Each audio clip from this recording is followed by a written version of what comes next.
अहमदाबाद एअरपोर्टवर जिथून हे विमान उडायला परवानगी दिली,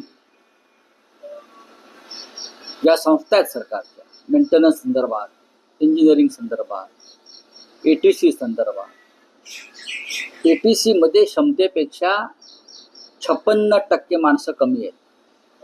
ATC मध्ये, DGCA मध्ये, ज्यांच्याकडून विमानाच्या सुरक्षेची सगळ्यात जास्त जबाबदारी आपण अपेक्षा करतो, तेथेच माणसं कमी आहेत. का? कशासाठी? अहमदाबाद एअरपोर्ट कोणाच्या ताब्यात आहे?